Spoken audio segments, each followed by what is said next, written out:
On June 18th at the Bread Shed in Manchester, Catch Pro Wrestling starts The Renaissance, featuring the long-awaited red belt title match between Lizzie Evo and Chantal Jordan. In Lizzie's first defense of her now epic reign, Chantal looked to have the match won but for a foot under the ropes. It's been a long journey back to this point for Jordan, and she finally gets the one-on-one clash she's been looking for nearly 2 years. Will Lizzie's reign end just as it closes in on 700 days? Other talent featuring on the show will include Emerson Jane, Lana Austin, Rio, Ivy, Sapphire Reed, Lucy Sky, Debbie Dharma, Violet Vendetta, and more to be announced. June 18th at the Bread Shed, Manchester. Evo versus Jordan. Head to catchpw.bigcartel.com and use the code STARCAST for 10% off. Hey, this is Kevin Kelly. Get ready for the latest episode of the Stardom Cast.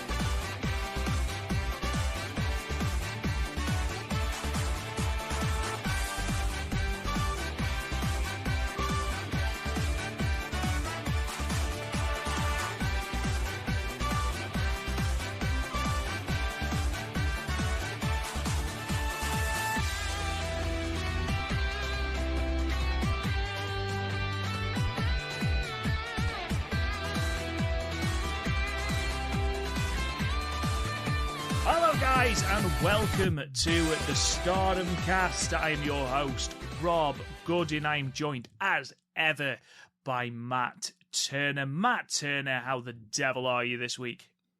Rob Goodin, I am fantastic as always. However, we were just talking just a few minutes ago, and as we were getting ready to record, we just got some some sad news that WWE legend, the Iron Sheik, has passed away. So Godspeed, good sir, and thank you for all your services that you have done for the world of professional wrestling. And not just that, what the services that you've provided over on Twitter, because your his output on Twitter was unrivaled, absolutely unrivaled. Obviously, we nice things. Obviously, he used to post on. I say nice things; they were vile, but there we are. Our best wishes and thoughts go out to his family. And yeah, rest in peace, Sheiky baby. But aside from that, Matt, aside from the passing of a legend, how are you otherwise? I am fantastic. I don't know if you're getting the news over in England on what's happening over here in North America, but our neighbors to the north in Canada are having some crazy wildfires.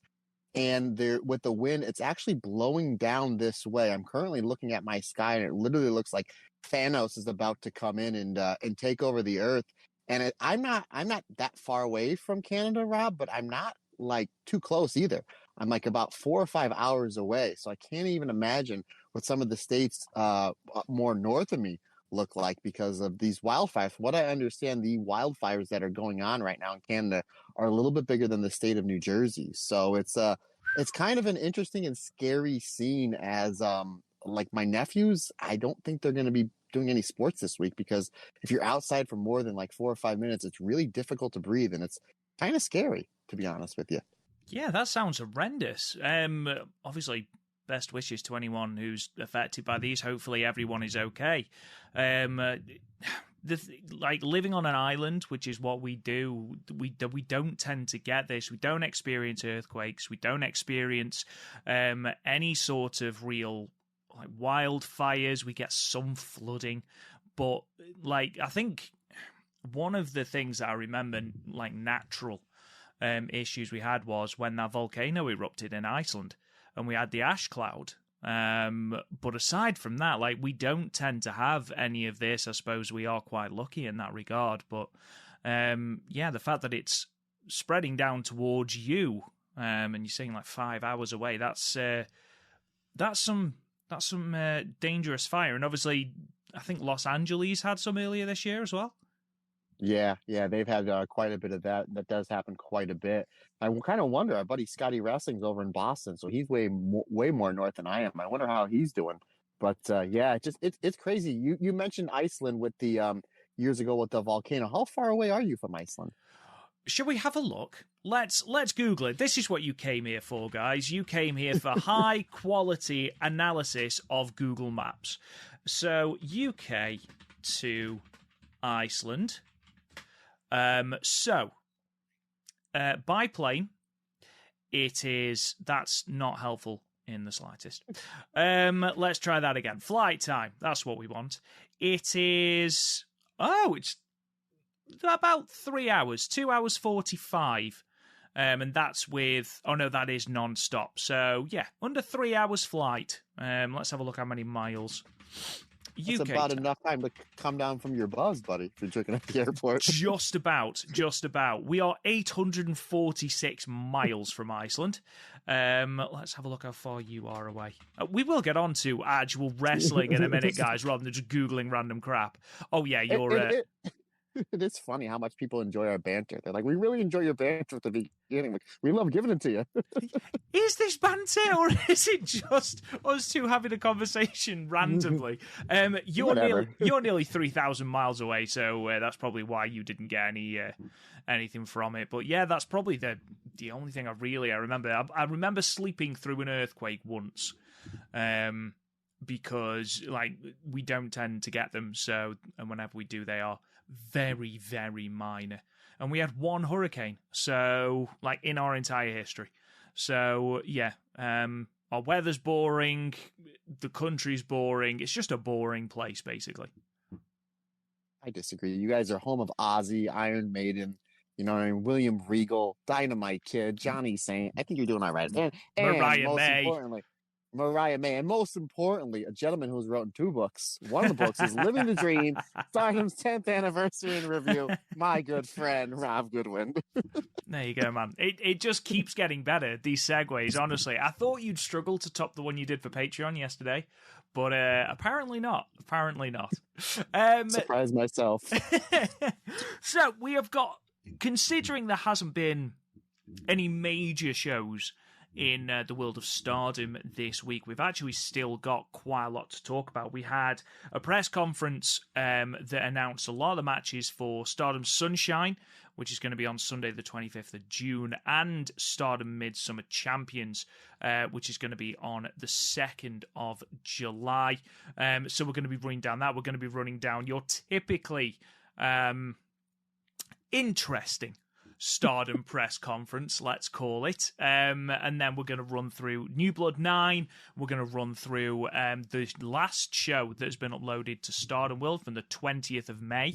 And then we're going to talk about that fantastic generational struggle match from Sunday the 4th of June in Korakuen Hall. So that's all coming up later on in this episode. But before we fire into this, Matt, please tell me what is coming up on Patreon this week. Rob Goodwin, we got something new coming up on Patreon. We're going to be talking about this wrestling company called in Japan called Stardom, something we've never done before. No, I'm just kidding. This past week, we released our alternate commentary of Momo Watanabe versus Hana Kimura from the 2019 5-Star Grand Prix. And then coming up on Monday, we will be releasing our alternate commentary of Hana Kimura taking on Kagetsu from the 2017 5-Star Grand Prix. Rob and I actually just recorded that yesterday as of this recording, and Rob and I both mentioned that neither of us have seen the match before. So I think that's the first time since we've tag teamed these alternate commentaries that neither of us have seen the match. So we went into a cold, it was a lot of fun. It was a lot of fun, and we really, really enjoyed it. And coming up this Friday, we will be recording with probably the most popular guest we've ever had on the show, one Allison Danger. We're going to be doing our roundtable discussion, who we think are the top 5 greatest female wrestlers of all time. And it's not just to Stardom or Japanese wrestling. It's to any female wrestler that's ever laced up a pair of boots and gone into the wrestling ring. So I'm excited to hear what your top 5 are and her top 5 are. And I'm sure she's going to do it in a splendorous fun manner because she's always very entertaining. And also probably coming up in about a week or so's time, the bi-weekly podcast, Himika's 2020 5-star Grand Prix review. That should be up in your feeds in about a week or so. So good, sir. That's what we got coming up for past, present, and future on the Patreon. Yeah, hopefully, if you haven't already subscribed, you would consider subscribing to one of the tiers. It's as cheap as $1 a month to check out a lot of additional things that we are providing. Like Matt said, I think, did you say it's 9 extra episodes a month if you subscribe to, obviously, the higher tiers? We love doing this, and we love the fact that so many of you are supporting us. I just want to shout out our latest patron, Mark Skeets, who has joined our New Blood tier. Hello, Mark. I hope you're okay. Thank you for your support. Go and check it out. Absolutely no pressure, but thank you to all of our great patrons over there at www.patreon.com/the Stardomcast. Let's kick into some news then. So a couple of things to come out of this raft of shows this week. The first is that we actually said last week, as it was announced by the official Stardom website, that Hanan was going to be out for a period of time and wouldn't be able to compete in the 5-star Rumble that will be used to crown the final 2 participants in the 2023 5-star Grand Prix. We didn't quite know what to make of that because she then rocked up at New Blood 9. So it was a bit like, if she's here, what's going on? Anyway, I don't know the exact ins and outs of it. I think there is some sort of lingering injury, whether it's not as bad as they first thought, or whether it doesn't need surgery or what. However, what has been confirmed is that Hanan will be partaking in that Rumble and will be vying for a spot in that 5-star Grand Prix. Someone that won't be, though, is Saki Kashima. The new high-speed champion has basically bowed out of the Rumble and said she basically doesn't need that really arduous tour. So I imagine we're going to be seeing Saki on the undercard of some of those shows in the more short, high-speed matches. But first things first, Matt, Hanan in the Rumble, does she get into the 5-star?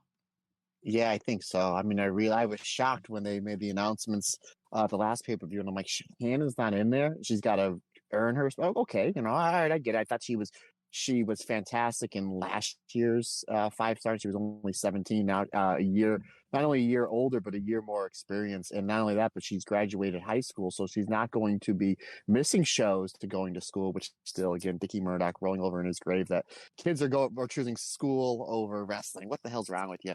But so she's going to be on more shows because she won't be involved in any school activity, not unless she's going to college, and she is. God bless her and best of luck. But yeah, I think Hanan is going to be one of the other 2 X's that are going to be in the 5-star. However, the booking has been out of left field. The usual, we can see where it's going and it's not going, and that's sometimes can be a good thing. It could throw us off there, but I think it would be smart to put Hanan in this tournament. So just to remind everyone, the currently announced for this Rumble are Koguma Momokogo Saida, Hina and Miyu Amasaki, Lady C, Mei Sakurai Tekla, no longer Saki Kashima, she has apparently been replaced by Hanan, Fukigen Death, Ruwaka, Waka Tsukiyama, Mariah May, Mei Seira, Yuna Mizumori, Hanako, and Aya Sakura. Obviously the 2 rookies at the bottom there you wouldn't expect to make it through, but if you assume for a second that Hanan is going to make the tournament, that leaves 1 spot open for the likes of Koguma, Saida, Mei Sakurai, Tekla, Mariah May. Whoever gets that final spot, a lot of people who you'd look at past tournaments and go, they were in those tournaments or they should have been in those tournaments. They're going to miss out. Like Koguma, for example, she has been in the last 2. She's not going to be in it if she doesn't make it. Sayarida, who if you are being brutally honest, she's bottom of the totem pole in stars. I think, obviously I'm a huge Stardom fan, hence the podcast. But she is one of the the booking mysteries that constantly baffles me. And then you've got Mai Sakurai, who's hugely over. Tekla, who is massively over. 1/3 of the Artist of Stardom champion.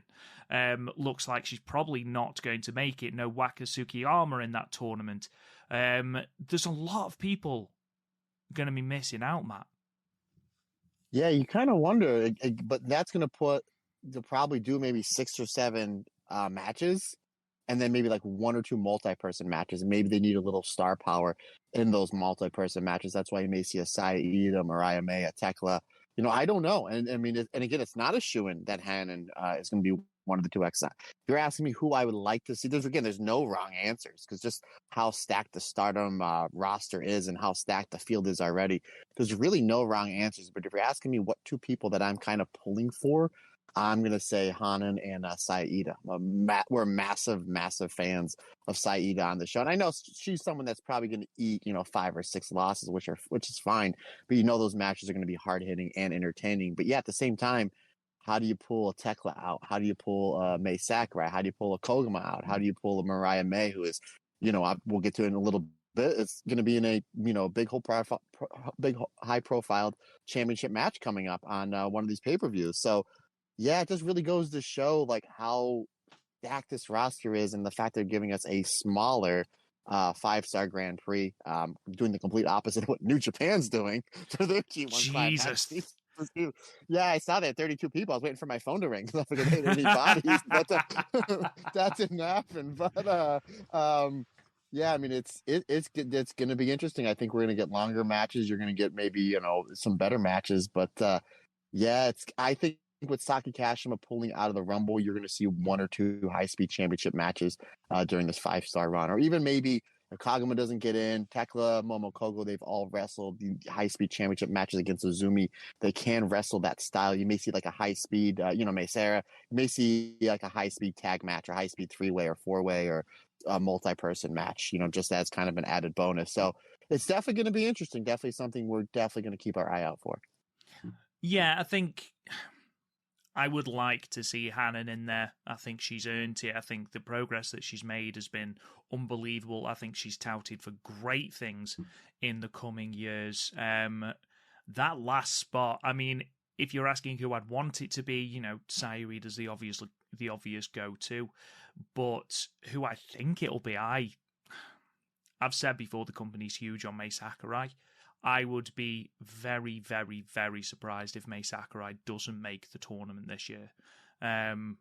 Obviously, I think Tekla's extremely unlucky to not get into the tournament on merit. Koguma, I know that the last couple of the last tournament especially, it felt a bit flat from Koguma.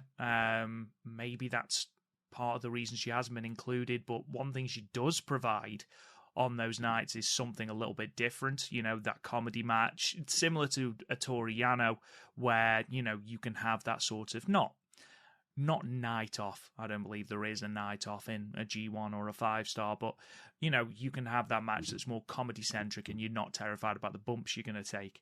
But even so, it certainly makes the tournament, I believe I heard the word bandied about on Twitter, elite, because it is really the top creme de la creme of Stardom that are in that tournament, whoever the X and double X are. We talked about these updated cards. We'll talk about the cards and then we'll get into the press conferences that were used to announce them, because boy howdy, what an absolute car crash that was, in the best way. So, obviously, the next pay-per-view, I believe it's going to be a pay-per-view, I'd be amazed if it wasn't, is Stardom Sunshine 2023. That's going to be on Sunday the 25th of June, same day as Forbidden Door, at Yoyogi National Stadium. Now, the current card sits thusly: 6-woman tag team match, Stars team of Sayurida, Hanan, and Momokogo, taking on Waka Tsukiyama, Yuna Mizumori, and Aya Sakura. A passion injection match, Nene Takahashi versus Hanako. Singles match, Suri versus Xena. We've then got a 6-woman tag team match, Tam Nakano, Natsupoi, and Kairi versus Maika Suzuki and Mei Seira. Goddesses of Stardom Tag Championship matches, which was set up in the shows that haven't yet been uploaded to Stardom World. The New Eras, the champions, Amisuri and Mirai, taking on the Club Venus team of Mariah May and Mina Shirakawa. In our semi-main Artist of Stardom Championship match, cage match, Barry Bombers, the champion, versus Stars Triple Crazy, I believe the team name is, which is Mayu Iwatani, Koguma, and Hazuki. And then in our main event, that 12-woman tag team match, the Queen's Quest team of Utami Hayashishita, Saya Kamatani, Azumi Lady C, Hina and Miyu Amasaki, taking on the Ueretai team of Natsuko Tora, Saki Kashima, Momo Watanabe, Starlight Kid, Ruaka, and Rina. And it was made official during that it is going to be a loser leaves unit match. It's going to be escape rules, not pinfall or submission. The last one to leave the cage will be forced to leave their unit. Now, one thing that's really important, I feel, for that match is it's not explicitly said that the loser must join the opposition unit. So if Asaya Kamatani, for example, is the last one in the cage, she doesn't have to join a Ueretai. At least that's the way I'm reading it. She just has to leave Queen's Quest. I'm very intrigued, Matt, as to what is going to happen here, because just talking about this main event for a second, a Ueretai, fantastic record when it comes to this stipulation of match. Queen's Quest, obviously, there's even more infighting between Utami and Saya, and we saw that again during the Generational Struggle match. You also look at that, they have got the top three there, that A team of Queen's Quest, Utami, Saya, and Azumi. You've then got three relative rookies in Lady C, Miyu Amasaki especially, and then perhaps just above that in terms of experience, Hina. You look at Ueretai, Tora, Saki Kashima, Momo Watanabe, Starlight Kid. You know, even Ruaka has come on massively. Rina's the current Future of Stardom champion. On paper, it does not look good for Queen's Quest. But, for the sake of storyline progression, who do you see leaving? Rob, I've seen a lot of people have a lot of different theories on it. Nobody has come up with my theory. So I'm going to tell you what my theory is. Obviously, we will get into a full review of this, I think, next week, because the week after is the show. The stipulation is the last person to leave the cage has to leave the unit. That is the main thing in this match. It's not what team wins, it's who is going to leave. The last two people in the cage are going to be Saya Kamatani and Utami. See what they're going to do there? Because Ueretai is going to win this match. However, that's not the main thing here. The main thing is the last person to leave the cage has to leave the unit. So all the Ueretai is out. They won the match. However, we got Utami and Saya, even though they're on the same team, they're going to be the last two in the cage. That is going to be the story, I think, at the end of this match. It's certainly interesting. I do like that idea. And then they're going to have to fight it out. And what if it's at a point where Utami just bludgeons Saya? Like maybe just hit clotheslines, the BT bomb, torture rack bomb, and then she takes Saya and she throws Saya out of the cage. This way forcing you, or vice versa. Saya hits a zillion star crushers and something off the top of the cage, and then she throws Utami out of the cage and says, you know what? I don't want to be in Queen's Quest anymore. That's another interesting dynamic, but I just feel really confident that it's going to, obviously it's the way it's not, Rock is not going to leave, Reen is not going to leave, Heen is not going to leave, because that's not the story. The story is clearly Saya and Utami, and I think they're going to be the last two left in the ring.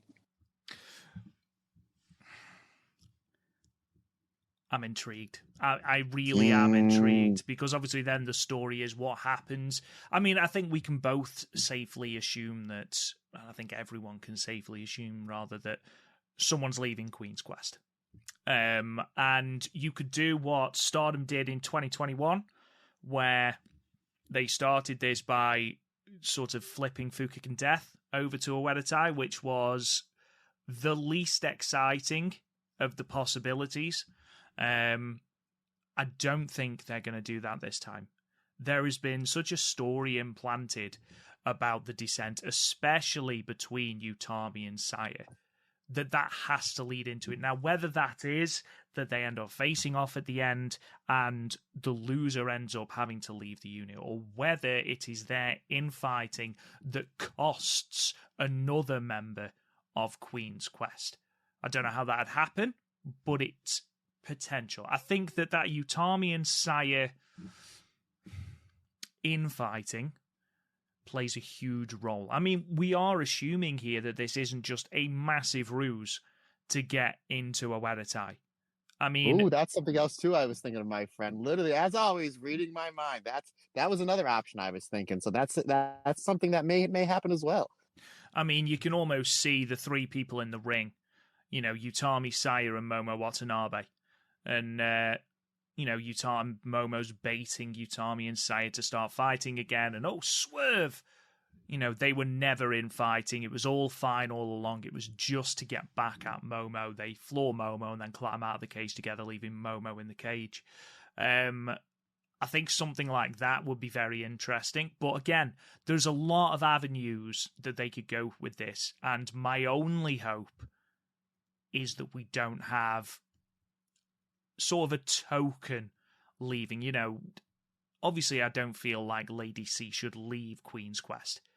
But if she is to leave Queen's Quest, she'll go to Donna Del Mondo and it doesn't really matter. I feel like with this being the main event, with this being the story, Saya and Utami have to play into it somehow. So yeah, very interesting there. We've obviously got the Artist of Stardom Championship cage match where we can assume that Mayu Iwatani is going to do something crazy off the cage, which is terrifying in itself, as we found out from that press conference that she can't navigate a table, where somehow, and only Mayu will know how she's done this, as Koguma and Hazuki are going round for the traditional photo at the end of their segment with the Bari Bari Bombers. So Julia, Tekla, Mai Sakurai, they're posing with the belts. Koguma and Hazuki and Mayu sort of make the way around. Mayu's quite reticent to come round because, you know, she feels like she's been tricked into this match, and somehow manages to tread on the tablecloth of the table. And rather than just treading on the tablecloth, going, oh, trodden on the tablecloth and nothing else happening, it's Mayu Iwatani, so chaos must instantly follow, which means that the entire tablecloth comes off the table. She then falls over in the most dramatic way I've ever seen and falls down the step. It's honestly, it boggles the mind sometimes how Mayu Iwatani can walk and breathe at the same time, but we love her. Good God, we love her. Again, if you were to explain, like, okay, I'm going to explain to you someone who's not only one of the greatest wrestlers in the history of Stardom, one of the greatest wrestlers in the history of wrestling. I mean, let's be honest. But then you go explain all this stuff. Like, is this a rib? Like, is this, like, if I was explaining to somebody who has no idea who Mayu is, like some of my friends that are, you know, big fans of the American wrestling over here, like AEW, WWE, you know, Impact, so on and so forth, like, you need to see this Mayu. What's she like? Well, she, you know, trips and falls, and obviously we'll talk about it in the Generation 8-person match where she throws the baseball and it hits the lighting in Korakuen Hall. Like, how is that even possible? You have 1,200 people there and you hit the lighting? Like, just throw it down, Mayu. Like, come on. Like, I don't know if this is a rib, if this is like part of her character, or this is just Mayu being Mayu, and that's a magic trick that I don't want to know. I do not want to know that answer. Don't tell me Santa Claus isn't real. Don't tell me that's not really Spider-Man going up that wall in this movie theater I'm watching. It's just a green screen. I don't want to know the secrets to that trick, because Mayu has got to be one of the most lovable professional wrestlers I've ever seen. There's nobody that dislikes Mayu. Very much like Tanahashi. Like, some wrestlers you can say, like, oh, Okada's overpushed, or, you know, I think Masao is overrated, or John Cena was overpushed, or yada, yada, yada. Nobody dislikes Mayu. They like you just said a minute ago, partner. We love her. We really, really do. And God bless her, the fact that she can't walk straight, but she throws the most perfect moonsault and is just one of the best wrestlers you'll ever see. It's just really weird. She gets in that ring and it's just like she becomes a completely different person. It's just baffling. Absolutely baffling. Obviously, we'll do a full preview of this show. Just to remind everyone, it is the 25th of June. So next week, we'll have an episode. And then the week after, that will be our preview of Stardom Sunshine. So that will be with you in your inboxes or in your podcast feed on the 23rd of June. That is a Friday. But we'll go through the rest of those matches then. But one other I want to highlight is, of course, the fact that Club Venus, Mariah May, and Mina Shirakawa have got a shot at the Goddesses of Stardom championships against the New Eras. It would not surprise me in the slightest if Mina Shirakawa and Mariah May took the belts here. I mean, I don't think anyone expected Mina to drop the white belt quite as soon as she did. But the fact that they gave her so much heat, you know, going into that show, the fact that they've built her up so well, they've built up Club Venus, and they have nothing to show for it, I feel like they could pull this off here, especially as we will talk about later, especially Mariah has other fish to fry. Look how good I am at rhyming. Wow. Ladies and gentlemen, rap star Rob Goodwin. Look out, folks. Absolutely, Dr. Zeus. Sign him, McLean, the newest member. I know we talked about going into All-Star Grand Queendom that if Mina did not beat Saya for the Wonder of Stardom Championship, and obviously she did, that the matches that they were having leading up, where it was her and Mariah May in either tag matches or multi-person matches, where her and Mariah May's chemistry as a tag team was like instant. It was like almost as good as Mina and Unagi, and Mina and Unagi were teaming for quite a while as Pink Kabuki. So I'm super intrigued for this match. And it's not an official prediction because we won't give those until next week. But I'm going to agree with you. You're asking me right now who I think is going to win. I think we're going to see new tag champions for two reasons. One, I think they just want to get another belt on Mina because she's fantastic. And again, her and Mariah May are fantastic, both as singles and as tag wrestlers. And yeah, I think obviously Mariah is going for that white belt against Tam Nakano on the next pay-per-view after that. So I think that if they have Mariah drop the Goddesses of Stardom tag belt with Ami Sohrei here, it'll mean more going into that main event match with Tam Nakano on the next show. So again, not an official prediction. We will save that for next week. But right now, I'm inclined to agree with you there, good sir. So moving on from that, and though that card is very exciting, you know, we've talked about the two championship matches, the loser leaves unit match, and obviously you've got that special 6-woman tag with Tam, Natsupoi, and Kairi versus Maika, Suzu Suzuki, and Mei Seira, which is going to be fantastic. The Midsummer Champions card, which is going to be taking place the exact following week, on Sunday, the 2nd of July from Yokohama Budokan. Again, 2 pay-per-views in 2 weeks. Thank you, Stardom. Is decidedly less exciting, at least for me. So I'll read the card as we go through. Obviously, it's not a full card. There are a lot of big names missing. But I'll go through what we have announced at the moment. 6-woman tag team match. Hazuki Sayaida and Aya Sakura taking on Suzu Suzuki, Mei Seira, and Hanako. Tag team match, Syuri and Amisori versus Mariah May and Mina Shirakawa. That's just straight tag team action. Another passion injection match, Nene Takahashi versus, of all people, Starlight Kid. We then have an Indian strap match between Natsupoi and Syuri Anu. Now, I'm not going to go too much into the build of that because that has been built in shows that haven't been uploaded to Stardom World yet, so we'll talk a little bit about that when the shows have been uploaded. High Speed Championship match, Saki Kashima versus Fukigen Death. And finally, your main event, the Wonder of Stardom Championship match, Tam Nakano versus the Cinderella Tournament winner 2023, Mirai. Matt, I'll ask for your thoughts first on this card before I go into what I think. It's not filled out yet because I think they don't want to spoil anything coming off the pay-per-view the exact 7 days prior. But and they're going to have some other shows to kind of build towards it as well coming up in the next week or two as well. The main event, I think, again, it looks like that they're just trying to draw the majority of the viewers on the main event alone. That seems like where they're going to put a lot of their chips on the table. You have Tam, you have, defending the white belt, for the first time, defending the Wonder of Stardom Championship since she lost it to Saya Kamatani at Dream Queendom back in 2021. So, yeah, that interesting. You have Mirai, who's been on an absolute roll, back-to-back Cinderella wins, just coming off the biggest Stardom show of the year, winning the Goddess of Stardom Championship. So there's a lot of, you're building Mirai up. You have Tam as your double champion. I think that's where they're looking to see if Tam can kind of could draw a majority of the crowd and tickets with not a crazy stacked undercard underneath there, which is usually what Stardom does for these pay-per-views. And I'm not saying the undercard isn't intriguing. It is. Obviously, you have Natsupoi and Soryu in a strap match because we can't beat up Natsupoi enough. Now we have to put weapons in. So it's like, all right, poor Natsupoi.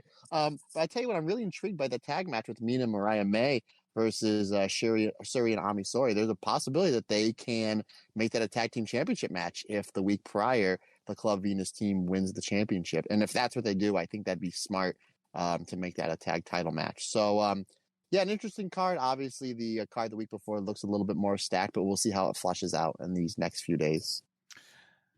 Yeah, agreed, because obviously we've got no Queen's Quest on there, we've got no Weather Tie on there, because obviously we don't want to spoil the result there. And no Mayu Iwatani is a noticeable omission as well. So with the most, apart from Koguma, I believe, and maybe Momo Kogo, I don't think is on there. I imagine that we will probably have some manner of 8-woman tag or 6-woman tag to involve them. My main issue with the card is, and much as Tam Nakano versus Mirai is going to be amazing. And again, early prediction, I thoroughly think Mirai is taking it. It makes the most sense. I agree. So you know what that means. Yeah, so Tam to defend. There doesn't seem to be a great deal of, not excitement, that's not the word I'm looking for.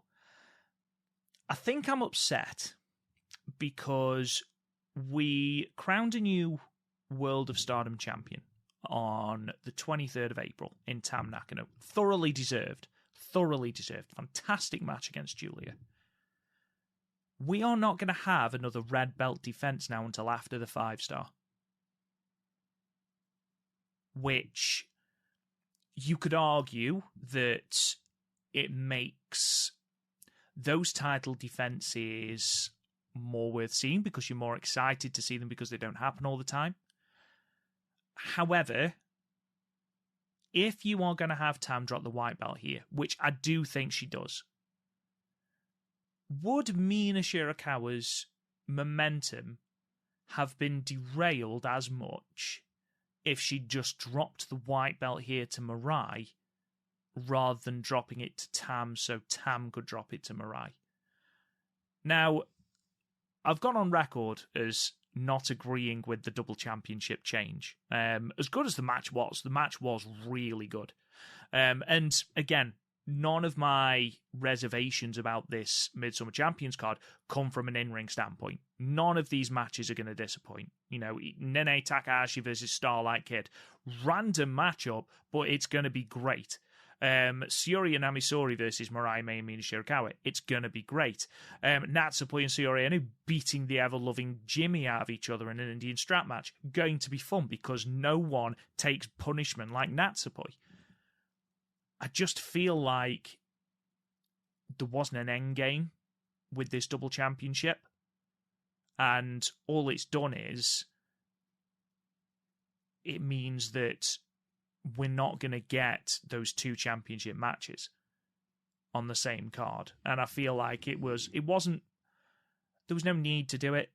There was no need to do it at all. Yes, I'm all for subverting what everyone thought was going to happen because me and you were on here flouting about how it was going to definitely be a time limit draw. It's going to be a time limit draw, 100%. Maybe some shenanigans and a double count out, but it's going to be a draw. It's going to be a draw. Sure enough, Tam wins in under 20 minutes. But am I just out of my mind here? Or do you understand where I'm coming from? First of all, I want to apologize to you. I'm sorry that you're upset. That hurt my feelings when you just said 2 minutes ago that you were upset. I don't like any of my friends to be upset. I'm sorry, my friend. So I better bring up the mood here a little, tell some really bad jokes, or plug your book a few more times. No, I totally, I see your point. And I really didn't even follow or understand that there's going to be no red belt championship matches before the 5-star. So I see your point, especially when you had Utami and Shuri defending the belt. It seems like every 5 or 6 weeks, give or take. I mean, they were really, and you can't say, well, Tam's not a fighting champion. She got 2 belts now that she's got to defend. So it's just you kind of don't want to spread that too thin as well. So I see your point. Would it made more if Mirai does win the belt? Is it going to be well, wait a minute, how come Mirai just didn't beat Mina? We gave Mina maybe a 3 or 4 month run, maybe a V4, V5, something like that. I see your point. Again, I think it's maybe something that I think Stardom was they always be accused of their booking being, you can see it coming a mile away on a lot of the matches. It's very predictable. And maybe it's something they wanted to kind of do just for shock value, just to maybe shake things up a little bit, because the booking has been so well and they have been drawing, good amount of money in ticket sales, merchandise, and, pay-per-view buys and whatnot. So maybe that's what it was. Maybe it's let's just shake things up. And if it doesn't work out, if we see a decline, we can just put the belt back on Julia for 10, 11 months because we know it's going to draw, or keep the belt on Tam, for 10, 11 months, or, Utami, which obviously they teased, a little bit in that match in Korakuen Hall that we'll talk about. So yeah, I completely see your point and you're completely valid by it. But at the same time, even if the booking is kind of suspect, we're kind of shrugging our shoulders or scratching our heads. We kind of don't understand what's going on here. It's still Stardom. It's still the best roster in the world by a mile. And like you said before, partner, the matches are still going to be absolutely great. So, yeah, I see your point, but on the positive side, the wrestlers are fantastic. So we're at least going to be getting some good matches. Yeah, absolutely. And I imagine I'm hoping that this show blasts all expectations out of the water, as Stardom so often does. But I imagine if there is some negativity out of this pay-per-view, depending on what they fill out the rest of the card with, if we get Mayu Iwatani versus Utami for the IWGP Women's Championship, then that adds massively to the card. But I imagine the 5-star coming up hot on the heels of this pay-per-view will liven everyone up again heading into the winter months. I think my only other real problem with it, I know I've been proper negative today about the Midsummer Champions card. I like the Sunshine card. I think the Sunshine card's great. I'm looking forward to that show. I think I was just down about the double championship change, but I don't think it's pay-per-view worthy. Looking at the card, Tam versus Mirai, going to be great. Natsupoi versus Saori Inu in an Indian strap match, going to be great. Is there anything else, really, that's pay-per-view worthy?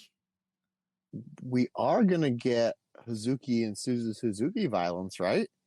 We are definitely. Yeah. No matter how... we might see an arrest in that match. Oh, God, yeah, absolutely. But anyway, enough negativity. We're waiting to see what the full card is for that show. Obviously, we've still got no Julia on that card either, I don't think. There's no... is Micah on that card? Micah's not on that card. Mayu's not on that card. Utami's not on that card. Saya, Azumi. So, Momo Watanabe. There's still quite a lot of names. Kairi, if she's going to be on that card. So, let's wait and see. Super Sexy Dynamite Princess isn't on there yet, Rob. Don't worry. They might do Super Sexy Dynamite Princess versus Mayu for the IWGP belt. You'll be happy. Can you imagine? Can you imagine a no sexy submission match. Oh, incredible. And what a transition as well, because we're going to go straight into the show from Sanjo, which was from Sunday the 20th of May 2023 in Sanjo Public Welfare Hall, Nagata. It's the first time Stardom have run this venue. According to Cage Match, it's also the first wrestling show to take place there since 2018, which I'm not sure about, but there we are. The only records that I could find prior to, well, after 2011 are this show from Stardom and then a handful of All Japan and one Noah show. So doesn't seem to be a huge area for wrestling, but it was a nice enough venue, and the 477 people in attendance looked like they were having an absolute riot, especially during one of the matches that we're going to be talking about. So I'll run through all the results and then we'll go and cherry pick some matches. Tag team match opens up then with Queen's Quest, Azumi and Lady C defeating Aya Sakura and Hanako in 8 minutes and 19 seconds, with Azumi submitting Sakura with the double arm chicken wing. In a singles match, Koguma and Mariah May went to a sexy double countout. Yes, a sexy one, in 9 minutes and 40 seconds. We then had a tag team match with Mei Seira and Suzu Suzuki defeating Oedo Tai's Saki Kashima and Starlight Kid in 8 minutes and 52 seconds, with Mei getting the pinfall over Saki Kashima with the shooting star, so keep an eye on that.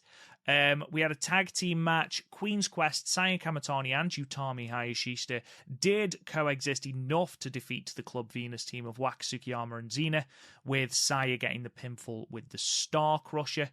In 6-woman tag team match, the Oedo Tai team of Momo Watanabe, Natsuko Tora and Ruaka defeated the Cosmic Angels team, of Natsupoi and Tam Nakano and honorary member Yuna Mizumori in 11 minutes and 10 seconds, Momo pinning Yuna Mizumori with a hidden Natoshi driver. In the semi-main, we had a tag team match with the God's Eye team of Amisori and Shiori defeating the Club Venus team of Jessie and Mina Shirakawa, with Shiori submitting Jessie in 10 minutes and 8 seconds with the Suzaku. And then in your main event, we had an 8-woman tag team match. The Donna Del Mondo team of Julia, Maika, Mei Sakurai, and Tekla defeating the Stars team of Hanan Hazuki, Mayu Iwatani, and Saya Ida, with Julia pinning, of course, Saya Ida with the glorious driver in 16 minutes and 52 seconds. Overall, Matt, a really solid show, as the vast majority of Stardom sort of Road 2 shows are. There are 3 matches in particular that I want to talk about. 2 for being brilliant, 1 for being bloody weird. But that tag match, Mei Seira and Suzu Suzuki versus Saki Kashima and Starlight Kid, yes, it goes sub 9 minutes. Do not sleep on that match. It is a very, very good match. You've got the mixture of the hard hitting with Suzu Suzuki, who can also keep up with the likes of Kid, with the likes of Saki Kashima in that high speed style. It is a very good match. Go and check that out. But before we talk about anything else, we need to talk about this sexy double count out match. Koguma versus Mariah May. Honestly, Matt, I don't think I've ever been happier that my girlfriend was out whilst I was watching wrestling, because I think if she came in and I was watching Mariah May give Koguma a lap dance on a steel chair, I don't know how I'd explain that away. Rob, I'm going to throw something out here, buddy, and I don't need an answer right now. I don't even need an answer this year. You can give me this answer in March. Obviously, we almost talk about every week how more than likely you are coming over to the States in Philadelphia to hang out with me and my friends to go to WrestleMania. So I'm throwing this out there again. I don't need this answer until March. What do you say me and you get absolutely hammered drunk and do alternate commentary on Mariah May versus Koguma and just release it as a bonus episode for all of our listeners? Love it. Absolutely love it. I think I already have his answer. No pressure. Yeah. you can't say Stardom is just all just a work weight promotion. They don't give you a mixed bag of things, don't they, partner? Because boy, they really. I think you kind of the two of them have to look at this and like, okay, right, we're going after this really good tag match. The main event matches are going to be really, really good. So a lot of hard hitting stuff, and let's do something completely different. And boy, howdy, did they ever! I think I text you and I said either this was a 0-star match or a 7-star match. I don't think I'll ever know that answer. I did not put a rating on this match. I think you summed it up perfect, buddy. If your girlfriend walked in while you were watching that, they would have been like, "What the heck is going on?" Now, obviously, my wife is she watches me try on spandex tights in the middle of our living room because of I'm an independent pro wrestler. However, if my mother-in-law or one of my sister-in-laws walked in the house while I was watching that, they might have been like, "Yeah, it might be time to drop those divorce papers because like your husband's really, really weird, and he's taking notes, and he's going to talk about it on a podcast. Who does that? With the love of your life, honey." Yeah, I really don't know other than that how to explain it, my friend. And maybe in March we'll explain a little bit better when we're 3 sheets to the wind. I don't know.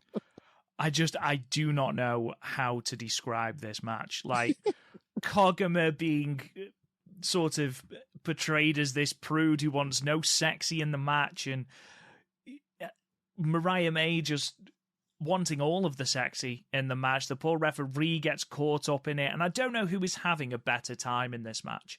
The crowd of middle-aged men chanting sexy at Mariah May, which, okay, sure, or Hanan, Hazuki, and Mina Shirakawa at ringside, because genuinely they don't seem to be able to stop laughing the entire match. And what makes it better is that Koguma and Mariah May wrestle this match completely straight-faced. Like, you have got Bronco Busters and weird sexy slut drops and like lap dances on a chair, and none of them break character. Like, Koguma is quite obviously very offended by this. Mariah May very obviously loving this, and neither of them break character at all. And you just see Mina Shirakawa trying desperately not to laugh. You've got Hazuki getting involved, telling everyone that Koguma's gone to sleep in the middle of the ring. Like, I honestly, it's under 10 minutes. And if you watch nothing else from this show, watch this match. And it's let's relax on that one, but the main event was great. But okay. All right, go ahead. Have your say. We see great matches all the time. We see Donna Del Mondo and Stars rip it up on a regular basis. We know stuff is going to be good. What we don't see is a bear trying not to be sexy as someone tries to out-sexy the sexyless bear. Like, I feel like you don't see that enough, and if it wasn't ramped up here, good grief, it was ramped up at New Blood 9. So, yeah, I didn't rank this either, Matt. Didn't feel like I could give it a rating. Just, it was entertaining, if nothing else. I will say this, one other thing to kind of add. There is maybe about 60 to 70 seconds where they go very Koguma high speed, and Mariah May does a very good job keeping up with Koguma. Obviously, she's the high speed genius, but the wrestling in it outside of the comedy is actually really, really good. So we know if they ever want to have a serious match, and you're right, Rob, we see serious wrestling all the time. But if you go through the 12-year history of Stardom, I don't know if there's a match you can compare this to. Like, like the brutal, like the violence, like the EO and Mayu matches. There's certain matches you can compare it to. The brutal violence of Tam and Julia, you can compare it to Shuri and Julia from the title change at the end of last year. But I don't think there's a single match in the 12-year history of Stardom. But like, you need to see Mariah May versus Koguma.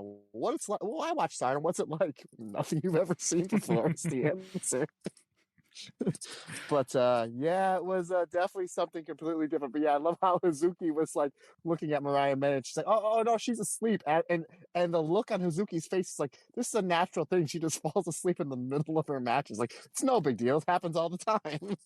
Yeah, don't you worry about it. Don't you worry about it. Yeah, absolutely baffling. I learned some Japanese during this, though. Apparently, I now know the Japanese for boobs. So. Well done, me.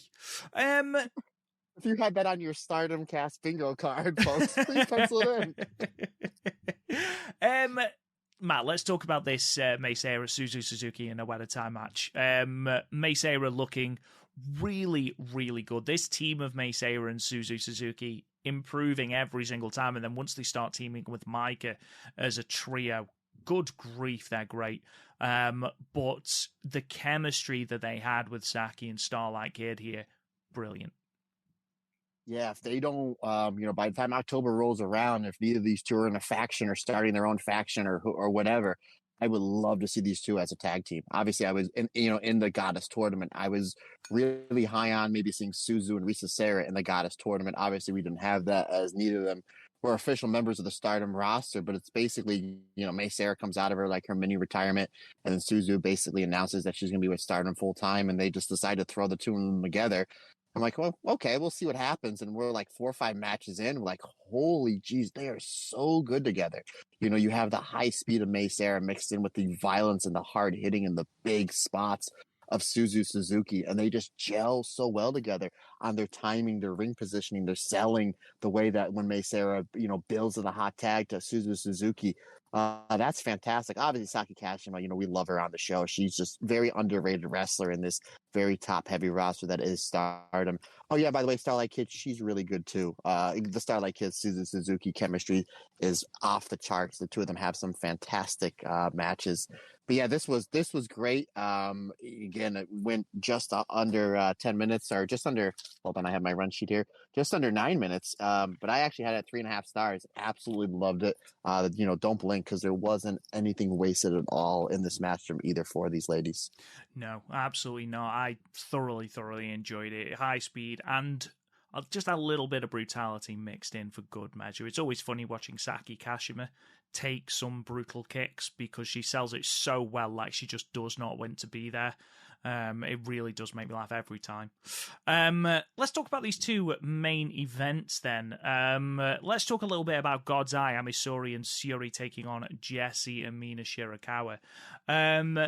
A couple of things I noted from this. Obviously, we talk a lot about Mina Shirakawa and how she really has skyrocketed into that main event scene.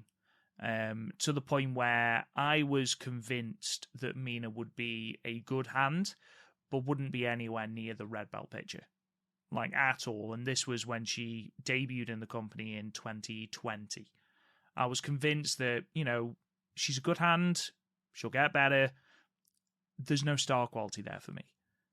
Complete 180 now. She is one of the most charismatic, sort of eye-catching performers on the roster now. Not only in her confidence and her posture out of the ring, the dance, the ring attire, things like that. She draws the eye, but in ring she has gotten so much better. And yes, this is a tag match that went 10 minutes. And yes, she didn't actually have the bulk of the match. A lot of the match was on Jessie, but even so, the improvement there is unreal. And it's the same for Amisori as well. I think Amisori has had a really, really underrated and understated progression in her wrestling. She's become so much better, seemingly very, very quickly. And, I don't want to throw out any conspiracy theories, but I would argue it's since she's had those hair extensions in. So, does her power come from those extensions, Matt? Very much like the Greek god. Well, it wasn't Hercules. Oh, geez, who was it? I think we mentioned it on the show about a year or so ago. Ares? Oh, the guy who cut it. Yeah. I forget who it was. It was the Greek guy that he got his hair cut and then he lost all of his power. Samson. Samson. Yeah, that's right. I should know that. Like the Simpsons. That's how I should have got that. But no, you're absolutely right. And just to touch upon the 5-star, I think Amisori is going to be the one to come out of the 5-star.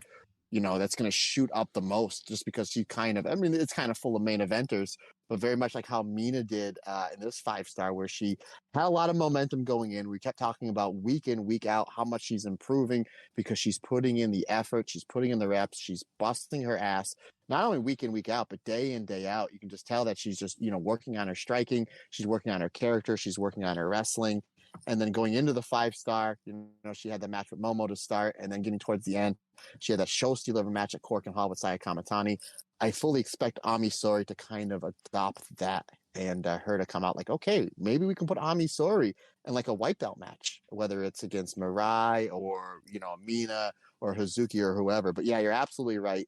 Ami Sourei, since she Poke evolved, there you go. I'm adopting that. There you go. Love it. Love it. Lily be proud. Since she's Poke evolved, she's really, really up her game better in the ring.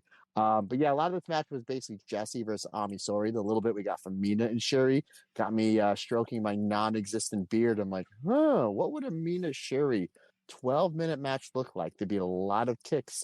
Will be right up my alley. But yeah, I thought all four women here looked great. It was a solid match.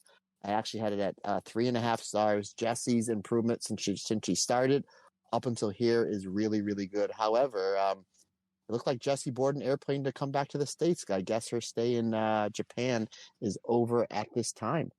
It does appear that way. 63 days on the tour. Obviously, I don't know how many shows on top of the one from the 20th she did. But yeah, I think she's another one that progressed really well and it helped a lot of reps, things like that. It'll be nice to see if she comes back. Obviously, you mentioned Ami Sourei, Matt. Of course, she had that white belt match with Saya Kamatani back in January. But I think even from that point, we're 5 months removed from that match, where everyone was... I don't want to say everyone immediately dismissed it when it was announced that Ami Sourei was vying for the white belt. But I personally didn't think she was ready. And she proved me wrong there, had a really good match with Saya. Shocker. But I think now, in these 5 months since that match,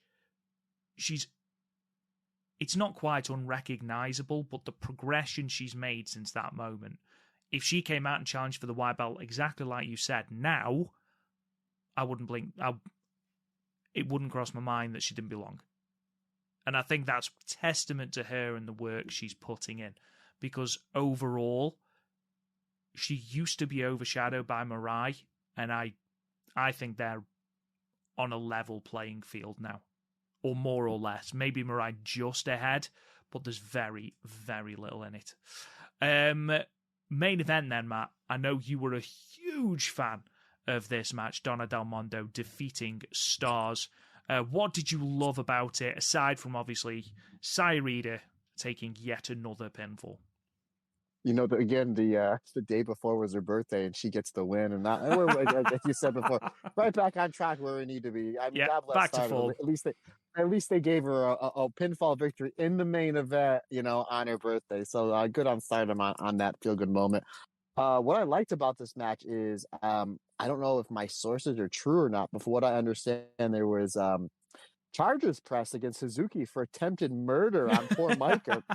I was like, they got in the ring, and I was like, holy jeez, this is going to be great, because I don't think they've ever had a proper singles match since Hazuki's been back, like, a year and a half.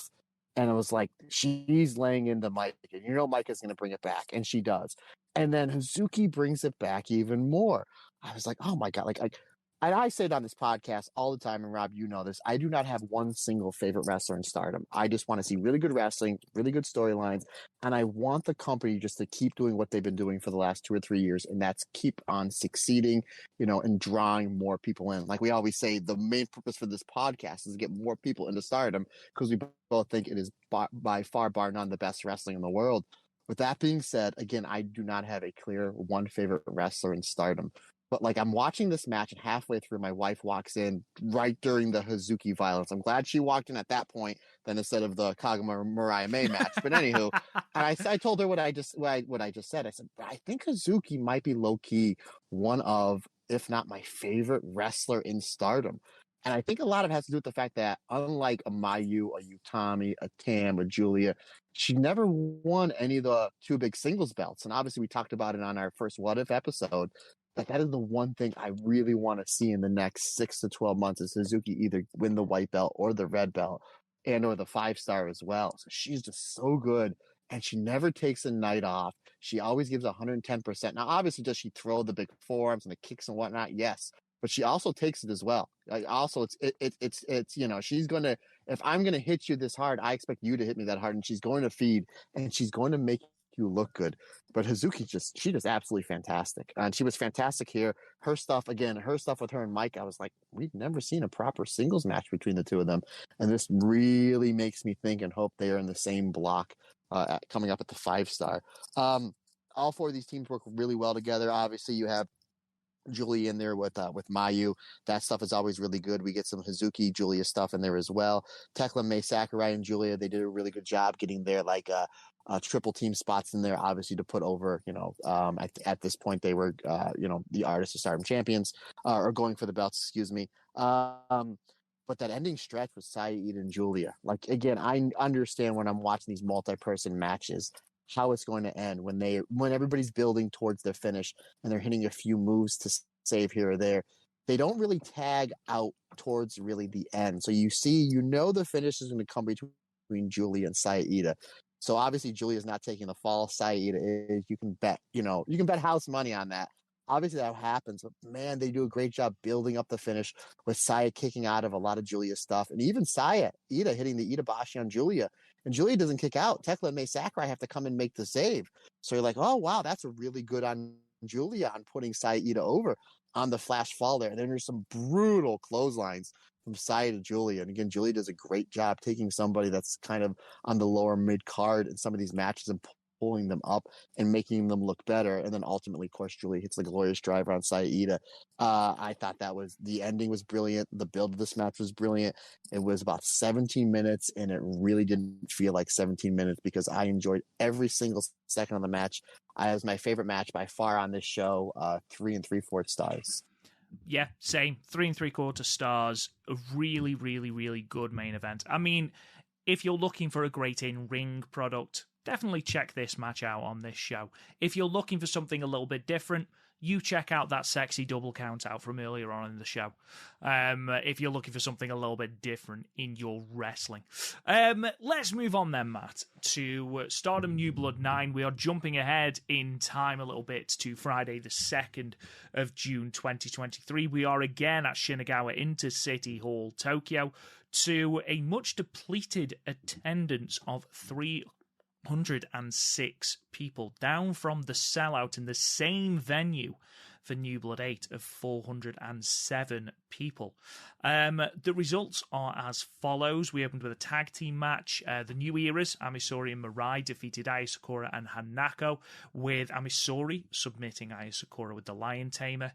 In one of my favourite matches of the show, Wingori, Hanan and Saida defeated Ruaka and Kohaku in 11 minutes and 20 seconds, with Hanan pinning Ruaka with the 17. In what can only be described as a last sexy standing tag team match, Rebel and Enemy team of Maika Ozaki and Ramkai Chao defeated the enigmatic Sexy Dynamite Princess and Waka Tsukiyama in 10 minutes and 55 seconds, with Maika Ozaki, her brutal-looking Jungle Buster, which I believe she calls the Maika Buster. A passion injection match followed, Nene Takahashi defeating Mai Sakurai in 14 minutes and 21 seconds with what is called the Quimby Bomb, apparently. In the final match of her Supernova Trial Series, Azumi defeated Miyu Amasaki in 13 minutes and 46 seconds with the diving double foot stomp. In our semi-main event, Karma and Starlight Kid made their second successful title defense of the New Blood Tag Team Championships, defeating the Inaba sisters, Azusa and Tomoka, with Starlight Kid pinning Azusa in 13 minutes and 41 seconds with the Black Tiger Pile Driver. And then in our main event, the Future of Stardom Championship match, Rina defeated Lady C to get her first successful title defense in 11 minutes and 52 seconds, submitting Lady C with a Hydrangea. So, Matt, overall, what did you think of the card? Do you think it was as strong as New Blood 8? What were your favourite matches? What were your favourite moments? Who was the last sexy standing? You, sir, were the last sexy standing. So now stop it, you. I hope all that negativity is now gone. sir. My job is done. This was by far the best New Blood show. New Bloods 1 and 2 were pretty good. And the next few, you had a few good matches, but they were, they kind of lacked kind of like in the mid card. New Blood 8, I thought was fantastic, was the best New Blood, but I thought this one completely blew New Blood 8 out of the water. First of all, we got a win gory win, buddy. I mean, the match was really good, but I'm like, Absolutely. oh my God, we got a win gory win. Even though Saida didn't get the pinfall, she got her hand raised. So, wow, that's twice in, within about 3 weeks that Saida gets a W. So good on her. Overall, though, I thought the match was really good. I actually had it 3.5 stars. But not less if you really want to talk about the sexy Dynamite Princess Machine match, Rob. I would like to talk about these last 4 matches, if that's okay with you. Oh, please do, Matt.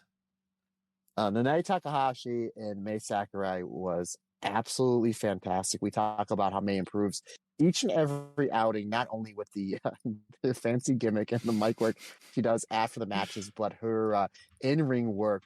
I know we say it every week is improving constantly. Nanae Takahashi, and she's been kind of back here with Stardom over the last handful of months. Yeah, her job is basically taking the younger wrestlers and giving them a really, really good match. And even if she does go over, which most times she does, and there's nothing wrong with that, she makes the wrestlers so much better. She did it with Waka, she did it with Miyu Amasaki, she did it here with Mei Sakurai. I think either this or the finals of the Cinderella tournament with her and Mirai was Mei's best singles match. I thought this was great, and she was really holding up on the strikes with Nene Takahashi. And the fact that I gave this match over 14 minutes, they invested that much time to get this match over, which it did. I thought both wrestlers got over. The crowd was really into it, and it really takes Mei Sakurai, and it basically shows that she can hang with the hard hitters of Stardom, because she took a lot of forearms, a lot of chops, and a lot of knees, and brought it back with some really good forearms and those running kicks of her own. I thought the match was really good. Nene Takahashi did a really good job too with some submissions, working in knee bars and shoulder locks and whatnot. I thought that was a good way to kind of build up and tell their story, but then ultimately she just drops Mei Sakurai right on her head. Again, great match. And then I gave it 4 stars. And what's really brought the match up for me is towards the end, the crowd really was behind Mei Sakurai, who's supposed to be like this heel with this, this comedic, not comedic, but basically this character. She cuts promos and she puts down the crowd afterwards, but they were really rooting for her, trying to see an upset win here. But I thought this match was absolutely fantastic, and both ladies over-delivered. Completely agree. I absolutely loved this match. I thought it was fantastic. I thought Mei Sakurai's ability to still be not a hateful heel, but certainly someone who is obviously supposed to be a heel, yet can still be, garnering chants of her name as she's fighting from underneath. She took Nene Takahashi almost to the time limit. So obviously they're, as I've said before, huge on Mei. I thought she gave a really, really good account of herself, not just necessarily in her offense, but the fact that she kicked out of absolutely everything Nene threw at her in that closing segment, and you almost allowed yourself to believe, is she going to last the time limit? Really? And obviously, as the timekeeper's counting down, you're thinking, oh, definitely. And then she scoops her up into that Quimby bomb, and not quite. But overall, I would argue this is perhaps Mei Sakurai's best singles match.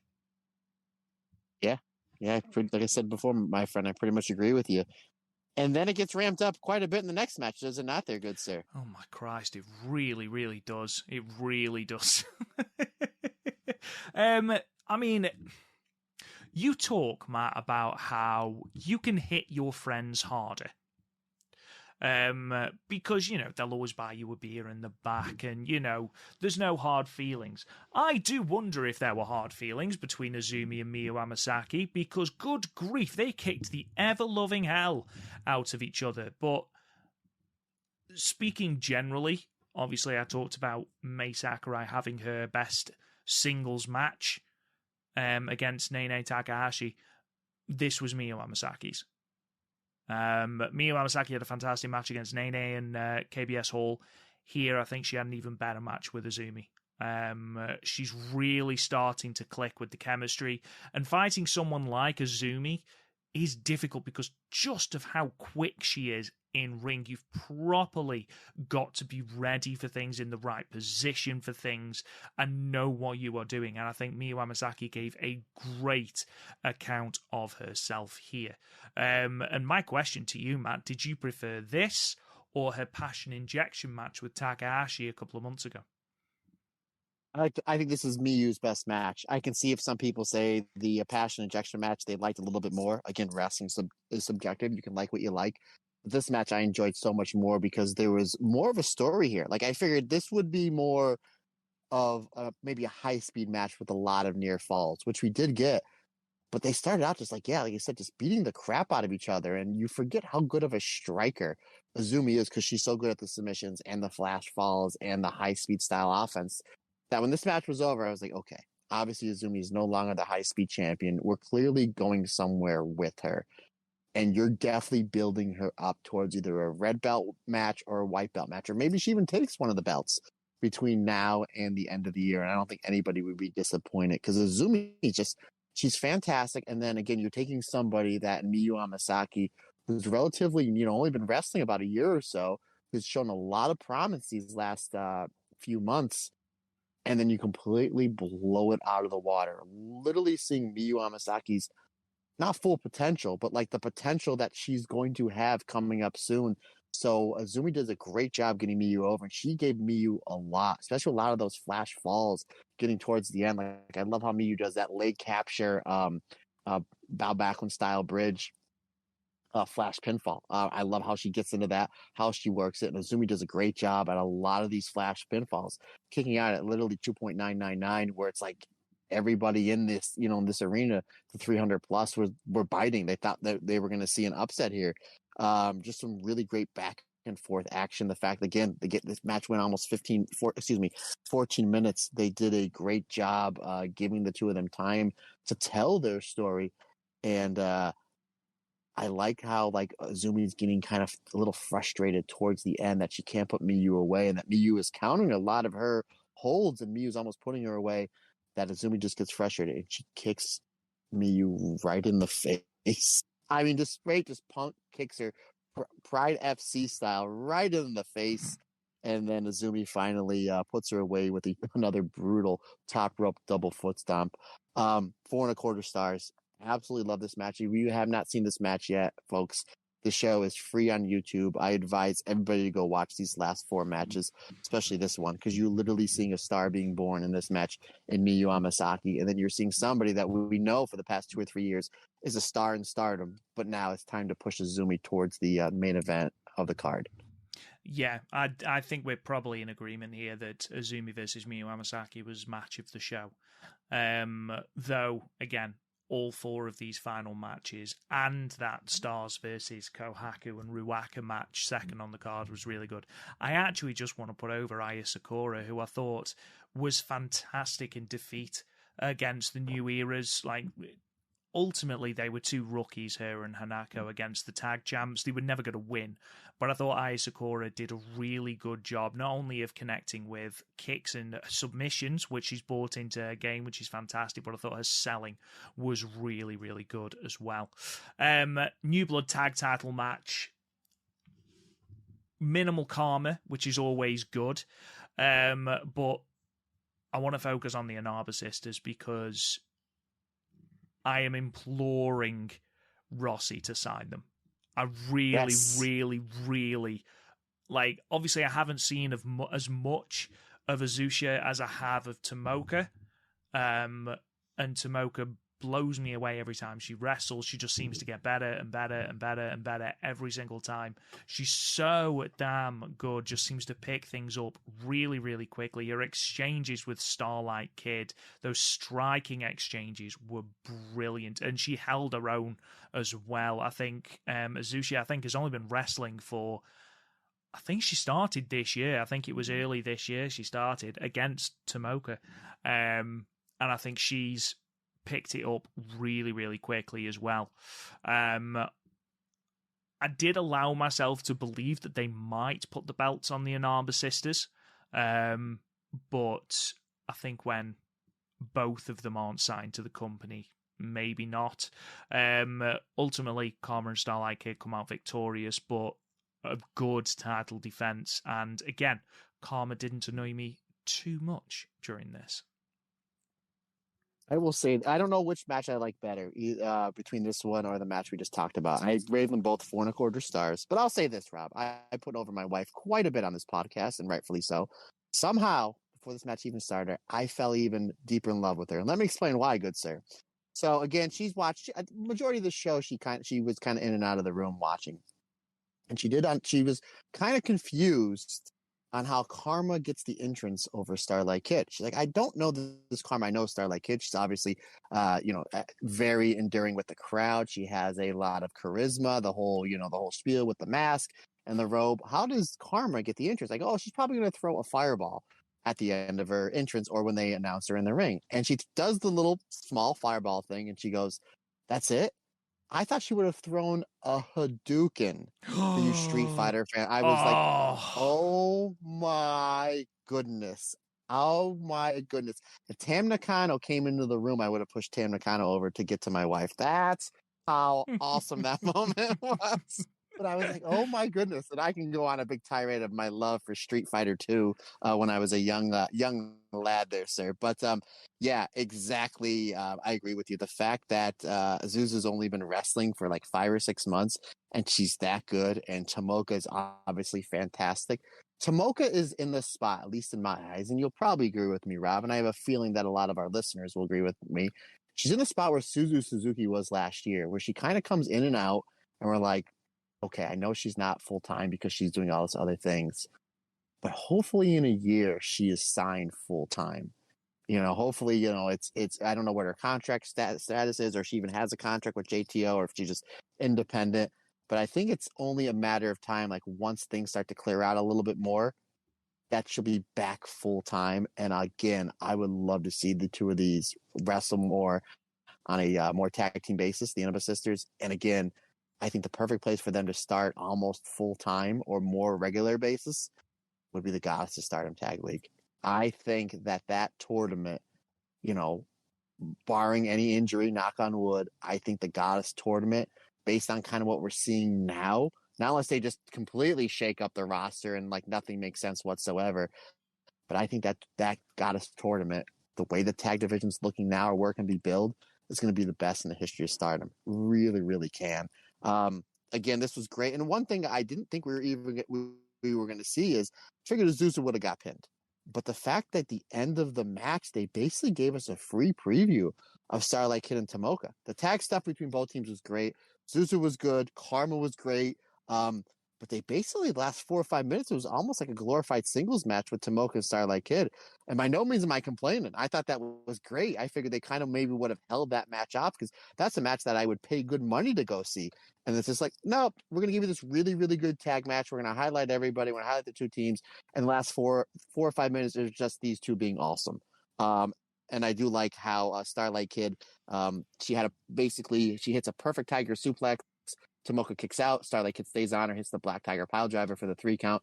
You know how I like in these big matches or championship matches when a wrestler has 2 really good finishes, how they chain the finishes back to back. And I love how Starlight Kid did that. Again, 4.25 stars. The match was absolutely brilliant. And again, if you have not seen this show, it's free on YouTube, folks. Definitely watch this match, especially if you're a fan of tag team wrestling.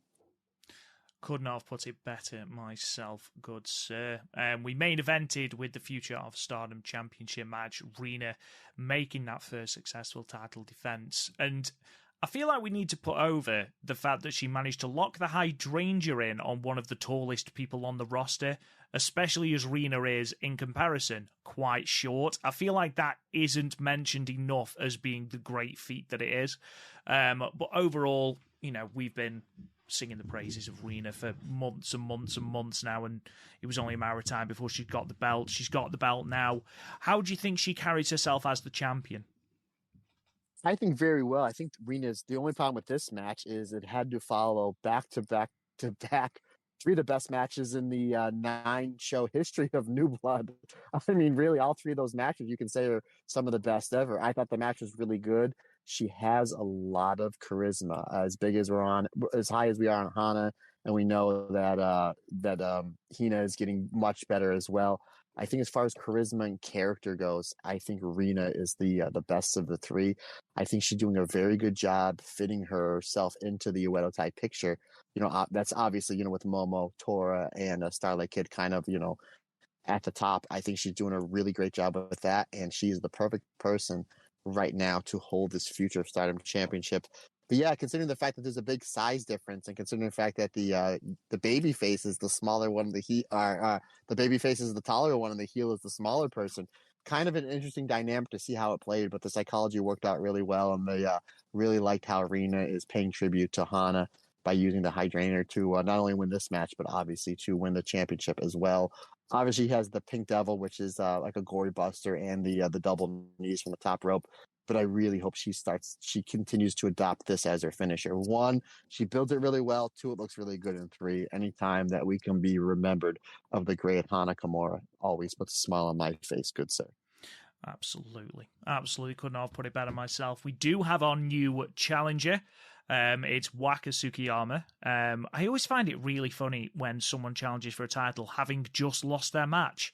But sure enough, Waka Tsukiyama is out and she challenges Rena for that belt.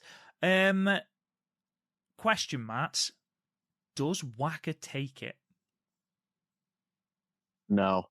I think you got a good thing with it. I mean, they can kind of flip-flop it, but I think it's still going to be, I still think they're going to have Rena get probably a V5 or V6 out of this. Yeah.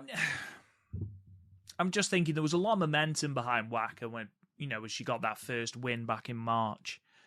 And aside from joining Club Venus and embracing her sexy side, pardon me, I'm worried that we're wasting a little bit of momentum. I'm sure they can heat her back up. And maybe now isn't the time for her to get the Future of Stardom Championship, but I'd like to see her hold the belt at some point because I do think she's deserved it. Obviously, that's going to be at New Blood 10, whenever that is. I do have the dates somewhere, which I'll talk about in a moment. I'll talk about in the preview, so please don't worry. They're just at the bottom of my notes. And as history has proved, if I move my notes, they tend to just log out for some reason. So it hasn't done it so far, touch wood, so I'm literally doing nothing with it. A final thing I want to talk about, Matt, and this is an odd one in the fact that this is the only match from this show that was uploaded, is the Stardom in Korakuen Hall show. And this was from Sunday the 4th of June 2023, Korakuen Hall, Tokyo, in front of a reported 1,167 people. And this was the Generational Struggle 8-woman tag match with the team of Julia Mayu Iwatani, Syuri and Tam Nakano, and the team of Maika, Sayaka Mitani, Utami Hayashishita, and Suzu Suzuki going to a 30-minute time limit draw. Now, it is not hyperbole when I say this might be the best tag match Stardom have ever done. Whoa. Like tag. Like you like this better than like some of the goddess matches? Is that what you're trying to say, Rob? Or you're talking like more than two on two? Correct. Wow. You like this then? I'm assuming that you had to give this the full 5 stars then, correct? Almost. Okay. 4 3/4. Okay. I was 4.5, and here's the reasons why. I'm going to be a little. This was great. This is fantastic for several reasons. One is and you probably get this question a lot. I get asked a lot. I'm trying to get into Stardom. Where do I start? Now, a bunch of different places. This match is if you're getting new into Stardom, especially the current Stardom, this is a really good place to start. With that being said, one of the many things I love, many things that I love about Stardom is a lot of wrestlers have more than one finish. Again, like you take, for example, Suzu Suzuki has the tequila shot and the 2 German suplexes. Mayu has the moonsault and she has the dragon suplex. Julia has, she's got the Northern Lights bomb. She's got a flash pinfall, the Ganosuke clutch. Obviously, she's got the stealth viper, so on and so forth. So you have 30 minutes. You have 8 women here. So you have a chance. You can probably tease 10, 12, 14, 15 finishers. We really only get Tam with her Seagrave finisher, the Tiger Suplex.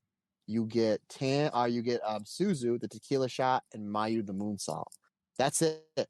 You could have teased a few other ones building towards the finish. Again, I'm just being really, really nitpicky. The other thing that I'm going to be really nitpicky on this, that I mean, it's nobody's fault. 30-minute time limit. You're telling me you couldn't give these 8 ladies a 3-day time limit? I wanted to see this match go on for 3 days, Rob Goodwin. No, totally agree with you. 4.5 stars. This was brilliant on so many levels. When I found out that on Sunday that this got an immediate release on Stardom World, usually means one or two things. One is a tournament match that needs to be seen ASAP, or it's a match that just everybody needs to see because it's so good. And we knew this was going to be good. I mean, with these 8 ladies in this match, 30 minutes, you know it was going to be fantastic. And boy, howdy was it. I came home on Sunday from my second of 84 jobs. I'm like, I'm going to watch this match. No notes. No, because usually when I watch these matches, I'm writing notes. I'm doing this. I just want to see this match as is. Completely blown away. I watched it again last night and liked it even more. You get so many dream matches, like little mini matches that we've never seen. It starts out because as the matches, everybody comes to the ring. I'm like, boy, we might see this tag match. We might see this singles match. But then it starts off with Julie and Suzu Suzuki, which we've seen before. And I'm like, I'll watch that match 100 times. Suzu and Shuri, yes, please. Suzu and Tam was absolutely fantastic. The makeshift team that never was but could have been of Julie and Tam, like where Tam's like really taking heat and then she just happens to find herself in her corner and the only person to tag is Julie and she's like, nope, not gonna do it. And then the two of them start getting along and then Tam gets pissed off and just forearms Julie in the face. That was great. And then as they build towards the end of the match, Rob, we get ALK reunion and then we get a Stars reunion of Tam and Mayu, which I thought was great. Even like the finish where ALK has Saki Kashima up for, or not Saki, Saya Kamatani, excuse me, up for like the ALK bomb, and then Mayu and Tam super kick for Saya, and then she gets dropped on her head, and then Mayu hits the moonsault as the time limit expires. I thought that was great. I don't know if you're asking me to pick like an MVP in this match. I don't think I can. You can give it to either 8 of these ladies. Was it just me, or did Julia come into this match with a chip on her shoulder and she was the most violent person of these 8? Like, it was like, okay, you took the red belt off me probably before my time was due. I busted my ass to get to this spot. I had a fantastic 5-star. I had one of the greatest matches in the history of this company with Sherry. You take the belt off me 3 months later, but I'm going to show you that I'm wrong. Instead of like being pouty about it, taking her ball and going home, she's really upped her energy in all these matches, whether it's a singles match, tag match. She was great in the artist match, where they beat Restart for the belts. But she was like overly violent here. And we got a little clip of that Julia versus Utami match, which we've never gotten, that one-on-one match.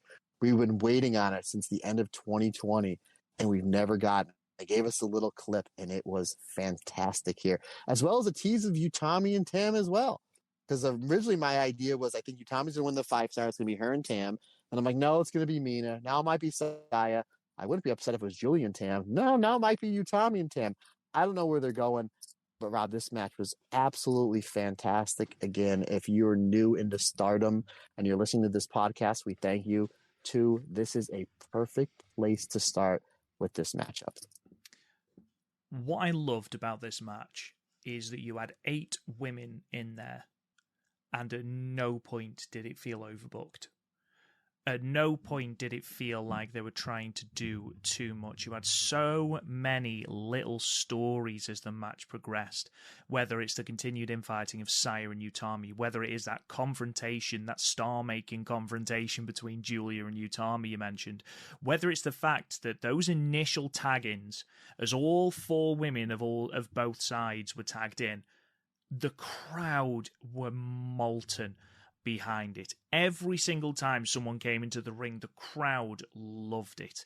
Whether it's Mayu Iwatani and Saya Kamatani doing high-speed nonsense and then Mayu trying to tag out in the wrong corner. Whether it's Tam and Julia, to the point where Tam looks to pull a punch and just decides, nah, do you know what? I am going to hit her anyway. I loved it. I absolutely loved it. That the tag where Julia's just like, if I must. You know, the stuff with Syuri and Utami again. Suzu Suzuki being in there at 20-odd years old and being an absolute wrestling prodigy. Everything about this match, the sheer domination of Maika in this match, who, while she was facing off with Syuri, it became really obvious just the edge that they are putting onto Maika at the moment. She's always been good in ring, but now she feels, again, like a star. And you look, there's no weak link in this match. No weak link at all. And we got those little confrontations, those little teases for matches later down the line. Potentially Tam versus Utami for the red belt or the white belt if she's still white belt champion. Julia versus Utami. I would bet my house, he says, touching wood, because he knows that if he bets it's going to be wrong, but I bet my house that Julia and Utami are in the same block of the 5-star. Guaranteed. Well, if you lose your house, buddy, Lily moved out because of college, so there's a spare bedroom for you, buddy. So I'm just letting you know. Thank you, man. Appreciate it. Might be a bit of a commute to work, but no, I appreciate it. Overall, this just felt like a spectacle. And in a company where we always see great in-ring matches, we see it on such a regular basis that sometimes matches don't seem as special as they are because we know they're going to be great. We expect them to be great. This felt special. This felt so important, so star-studded. It felt really... I'm trying to find the word to describe it. It felt like a dream match, effectively, which is a concept that's thrown about far too much in wrestling. But ultimately, this did feel like, you know, the cream of the crop, a showcase of just what our company is fantastic at. And if there is a certain facet of wrestling you like, whether it's chain wrestling, Julia and Suzu Suzuki have got you covered. If it's hard-hitting wrestling, Utami and Julia, Maika and Julia have got you covered. If it's submission-based, you've got Syuri who's got you covered. If you want high-speed nonsense, Mayu and Saya have got you covered. Honestly, it's a 30-minute time limit, and the match flies by. It is such good fun to watch. It's wrestled at an absolutely ferocious pace. I actively encourage you to go and check this match out. It's one of my matches of the year so far. Certainly my tag match of the year, and I will be amazed if come our annual Stardom end of year awards at the end of this year, I will be amazed if this isn't at least in the top 3 for tag match of the year. I'd be amazed. Yeah, 2 quick things I just want to obviously touch upon more in this match. I just want to mention how awesome Daichi, the referee, was. You had 8 people in here. You didn't notice him. Which is a great feat of a wrestler. You have 8 wrestlers wrestling all sorts of different styles, and you never notice him. He's never in the way. He's at where he needs to be. And I don't think referees get enough love. And he does such a great job, and especially in this match. 2, again, if you're getting into Stardom for the first time, you've never seen Stardom or only heard about it. And like I said, this is a great place to start. You have no idea who either of these 8 ladies are. You know Tam Nakano. Okay, she comes out. She's got the final entrance. She's on the rope. She gets the big entrance. She's got the double belts. Tam does a great job getting her stuff over and getting everybody else's over. She does a great job feeding for everybody else in this match. However, Rob, go back and watch it. You know who the one wrestler that absolutely runs over the big star, the double champion this match is? It's Maika. Yeah, it's agreed. Maika, and Maika's the one. Now Suzu, she's only 20. She's just, she's kind of full-time, new to the company. Saya Kamatani, she's made. Greatest white belt champion of all time. Utami, leader Queen's Quest, made with that red belt run. She'll probably win the red belt again sometime soon. So they did a great job making sure Maika absolutely destroys the double champion in this match. And I thought that was a great little story as well. So again, Rob, this match was so good. I needed to get myself a drink. And you know what drink I'm really looking forward to having in the next few months, Rob Goodwin? Honestly, I was wondering when you were going to do it. And I'm genuinely impressed with how well you've managed to seamlessly insert it into this podcast episode. Go on, tell the people. So, for those of you who do not follow us on Twitter or social media, I know we've been talking about it for the past 6 or 7 months. We have locked down a deal with my favorite brewing company, Funk Brewing, that we are going to be coming out with the Stardom beer. It is going to be released, I believe. Obviously, things can change, but it is going to be released the middle of September. It is going to be a sour blueberry mash style beer. And big thanks to my friends over at Funk Brewing, my friends Norm and Puck over there. As literally, Rob, I will literally tell you how the meeting went. I know we were texting each other back and forth. So they do this thing. I can talk all day about this competition we do called World's Strongest Bro. It's basically a whole bunch of us in Puck's backyard destroying his lawn as we do all this crazy stuff, and his neighbors literally stop what they're doing to watch us compete in these crazy strongman competitions. Again, Puck and Norm are the owners of Funk Brewing. Norm I've known a very, very long time. He's one of my mentors at my last sales job. And, we do talk a lot about sometimes betting on yourself. Norm was very well loved at his former job, making well over 6 figures with a wife and 3 kids, left because he wasn't fulfilled and wanted to start his own brewery. Bet on himself and is doing fantastic. So literally the meeting went something like this. Hey, Norm, I know we talked about me doing the beer. You have a minute to talk about it? Yeah, sure.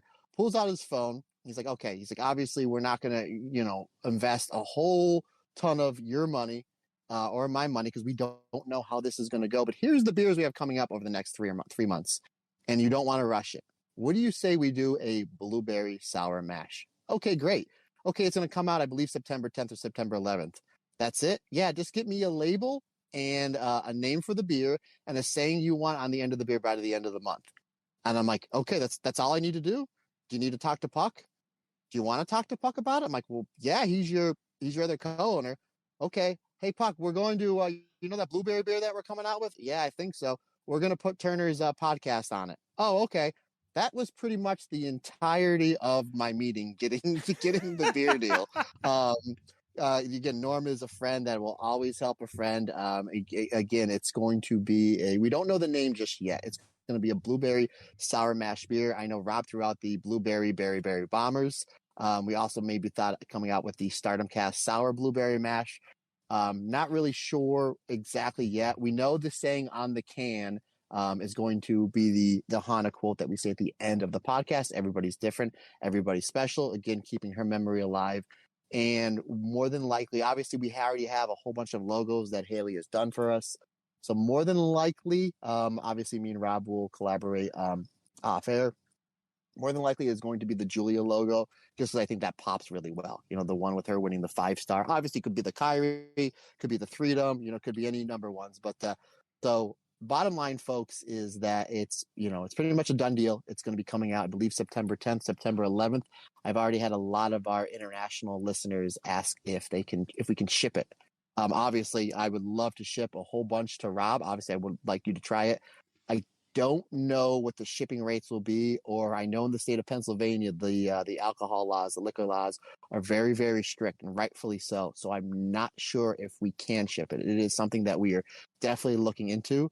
However, Norm will be attending WrestleMania next year, and more than likely we'll be doing a second beer right around that time to capitalize on WrestleMania season. So if you cannot sample the blueberry sour mash, Rob, coming out in the next few months, we will definitely have another Stardom Cast beer from when you come over next year, my good friend.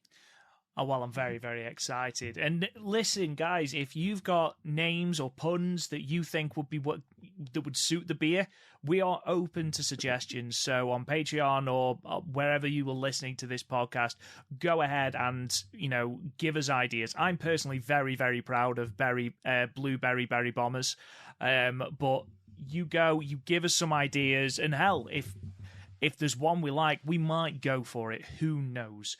But yeah, we'd love to hear your suggestions. I'm very, very excited. This is something we've had in the pipeline for a long time, so it's nice that it's coming to fruition. Special thanks to the guys over at Funk Brewing.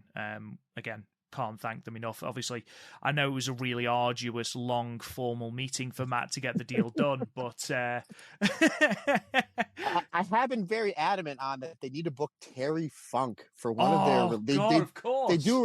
They do release a new beer like literally every 3 to 5 weeks. I'm like, they always have these mini release parties. I'm like, well, how are you not? You guys are making money hand over fist. How are you not booking Terry Funk? They're like, that's a great idea. And they did ask me if they booked Terry Funk, would I come in and let Terry Funk punch me? I'm like, of course, I would be honored. They're like, we'll pay you. I'm like, you don't have to pay me. Are you kidding me? Absolutely. But just to give everyone an idea in the Northeast area of the States, they do have 2 breweries. One is in Elizabethtown, which is right outside Hershey, Pennsylvania. And they have another one in Emmaus, which is right outside Allentown. So they will be readily available in all the areas around there. Again, I will, as the time draws near, I will see what I can do about trying to get this shipped out either domestically or internationally as well. So yeah, exciting things. It always seems every day that I wake up, it's like, okay, what crazy stuff is going to go on with the podcast today? It's always like the best stuff. It really is. Absolutely. Just a little bit more admin just before we sign off. We got that excited wanting to talk about the generational struggle match that we actually forgot to mention the dates for New Bloods and the next challenges for the New Blood tag titles. The next challenges for those New Blood tag titles are going to be Azumi and Miyu Amasaki, which is going to be very exciting. Another revisit of Starlight Kid versus Azumi. Presumably, that is going to take place in New Blood 10, which is going to be on August 18th. And New Blood 11 is going to be on September 29th. Now, I assume that both of those are going to be at the same venue as the shows this time. So the Shinagawa, I think it's Shinagawa Intercity Hall in Tokyo. But again, that might change. But yes, so far, those are the dates we've got. New Blood 10 on August 18th and New Blood 11 on September 29th. And as I've said, we know that the next challenger to the future of Stardom Belt is going to be Waka Tsukiyama. We know the next challengers for the New Blood tag titles are going to be Miyu Amasaki and Azumi. Just before we sign off then, I do just want to go over what we're going to be talking about next week, or I want to be a little bit more specific. So next week, the podcast that will be dropping on the 16th of June, hopefully we will have the rest of the shows in May all sorted up on Stardom World that we'll be able to review.